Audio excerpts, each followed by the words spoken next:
important Judaism in the life of every Jew. Until I came to this country, I was exposed to Chabad, and that's basically changed my life for the better. I wanted my children to learn something that I wasn't able to teach them. I didn't know personally exactly about everything and certain things, why they're done this way. But being that she goes to Sunday school, it's explained to her, and it's explained to her the right way. And this is where we decided to send our children so that they know who they are and where they come from. They all enjoy learning what it means to be Jewish. This teaches them that they belong to a nation, they belong to people. They're not just there on their own, they belong to a community. She just loves everything about it. She's learning all the new things, new exciting. She's cooking, she's doing all the crafts, and at the same time she's learning about history, her own history. I think that it was important for my parents to teach me about Judaism, because if they didn't, then I wouldn't know anything about being a Jew, and I'm proud to be a Jewish person. I started out in Hebrew school, and then kind of as you get older, you go through all the different programs they offer, and then I ended up at CTN, and I like it because, you know, you get to spend time with your Jewish friends. It's really awesome. There's a lot of kids here, a lot of kids around our age. We learn about religion. We play a lot of games. There's a lot of events, like sometimes on the weekends we have like barbecues, we go paintballing, skiing. If you're here, that means you're Jewish and you want to find out more as to who I really am. They accept you exactly as you are and at whatever level you are.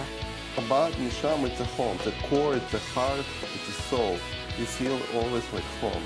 You're non-judgmental, non-intrusive, whatever you can, one step at a time, and whatever you're comfortable with, it's okay. I'm a Jew and I'm proud, and that's something that Neshama always finishes their sentences with. I decided to stay here when I found out that most people in the neighborhood were not planning to leave. People may need our help, but we didn't really imagine the destruction and the flood. We went into the shul. Downstairs in the Beis Medrash, there are 2 Torah scrolls there in the ark. They ran down into the Beis Medrash. They grabbed the 2 Torahs, put it high on their shoulders, and they ran up the stairs and brought it in the big sanctuary where we stayed that night. I live across the street, and I watched the Neshama Center go underwater. I saw the Chabad house just drown. But immediately, my son and I said, you know, if we're isolated without electricity, what's going on with the people? And we knew we have to start organizing some kind of assistance. Day after Sandy, my husband called me as soon as he had service and says he thinks he would recommend I come back as soon as I can because there's a tremendous need. People were calling to find out what is going on with people in Brighton Beach. They called Chabad, they called us. We basically set up a command center. We had volunteers who were answering the phones. We made hot food. We divided up into groups. We started going into buildings, and we climbed 23 stories. We had no water, no electricity. People were very old, some of them in their 90s. When they opened the door and they saw us, they smiled because they saw that there's people out there who care about them, and they felt that their lives were saved. People were just standing there, mouth wide open, not sure what to do first. And I was going from house to house with packages just to offer support, emotional support. Some asked us, aren't you destroyed? Aren't you doing anything with your own home or your own shul? And I said, yes. First comes the community. And once we are able to help the community, at least emotionally, a little bit, we'll deal with the shul, we'll get to the shul. It was waterfall going down the steps, while on the other hand, the water was coming in from the basement because of the flooding from the side doors and the back doors.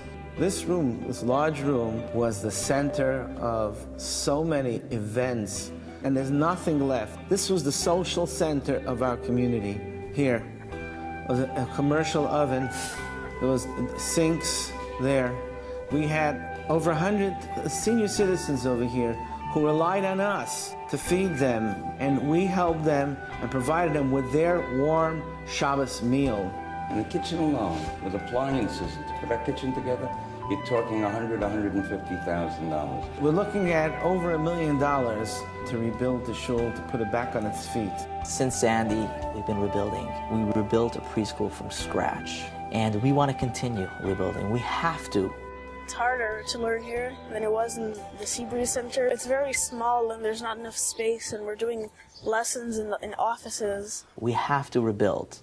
So the many different programs that we have, from Hebrew school to Sunday fun days to Pesach Seders to high holidays, women's events, men's events, Kabbalah lectures, we're spread out throughout different parts of the community, renting space. If we would be able to put everything under one roof, we would save ourselves a lot of time, a lot of money, a lot of effort making all these arrangements, and instead be able to devote the time on making the program a better program and reaching out to more Jews. It's very important to support our Jewish center. Very important. There is no Jewish life without Jewish center. It says in the Torah, in the Bible, that we should take care of each other. We should help each other. Jews comes together in the event of any crisis. We have to take care of each other. We're responsible for each other. We help each other. We always come together and show the whole world that Jews are strong. To rebuild so we have an even better place than we used to be. This is for the present and for the future generation. It was difficult, it was sad, it was devastating, but the community was there. And seeing the community, we felt that the community was behind us.